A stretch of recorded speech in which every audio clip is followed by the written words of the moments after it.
Hello everybody, I hope everybody's having a great day so far. So I just wanted to talk about another game today, and that would be Resistance Fall of Man by Insomniac Games.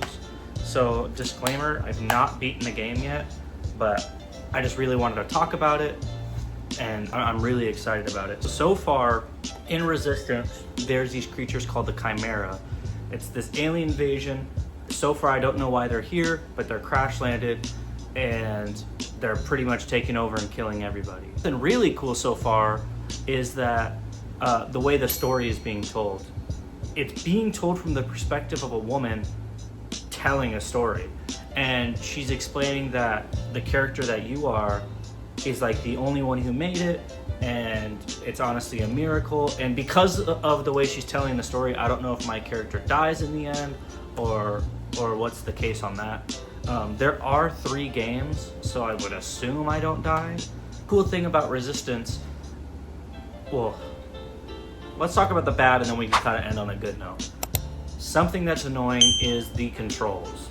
Because it was a launch title for the PlayStation 3 in 2007, not a lot of people knew how to make first-person shooters for that generation and those graphics, because the leap from PS2 to PS3 was massive. Not as big as PS1 to PS2, but it still was huge. So trying to find the control scheme that worked, like we're used to X jump, circle might be crouch or hit depending on what you like, L1 aim, R1 shoot, L2 grenades, whatever, or vice versa, because you can switch your controls. But these buttons are shooting, the basics. That is not the case in Resistance, and it took a while to get used to the control scheme. To aim, I think you click R3, if I'm not mistaken. It's kind of really weird. I'm blanking on the rest of the controls right now for some reason. But it's just a really weird control scheme. And because of that, it might be kind of hard to get into, especially if you're used to playing the new games nowadays. But I promise you, boot up the game. It's a lot of fun. It is. I 100% recommend it. So I have, Resistance 1, Insomniac did, I don't know if I mentioned that, but it's Insomniac Games, did Resistance 2 and Resistance 3. There were in talks, they wanted to do a Resistance 4, but I was doing some Googling, like, why did they not do a Resistance 4? It's because they pitched it to Sony, and Sony told them no, because at the time, they already had a lot of, games of those similar statures. So they went ahead and pitched a game to EA, and I don't know if any of you guys know about this game, but it's called Fuse. It did bad. It did horrible, really bad reviews.